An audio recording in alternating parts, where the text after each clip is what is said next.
Sa tingin ko panahon na para patayin ang mga ayatollah na yan, lalo na si Khamenei. Sigurado akong may malaking operasyong militar na pinaplano si Pangulong Trump.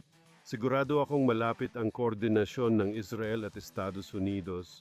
Medyo nag-aalala ako na baka makipagkasundo ang mga Amerikano sa rehimen. Gusto ko sanang maging kasing kumpiyansa mo na matatapos ang rehimen, pero hindi ko magawa dahil wala silang awa. Kung tuloy ang pagmassacre at pagpatay ng oposisyon ng mga taong ito, pwedeng maging gilingan ng laman ito. Babagsak ang rehimen kapag tumalikod na ang Revolutionary Guards, siege at hukbo. Ang mas madalas na pag-atake ng militar ay magpapalakas ng takot sa Revolutionary Guards, tulad ng ginawa sa Hezbollah sa Lebanon sa Beeper Operation. Kapag napakitaan mo ng takot ang mga hayop na ito, mapapaisip sila kung kaninong panig ba talaga sila dapat pumunta. Pinapakinggan ko si Trump at bawat salita niya ay pinapakinggan ko. Mahalaga ang mga salitang ginagamit niya.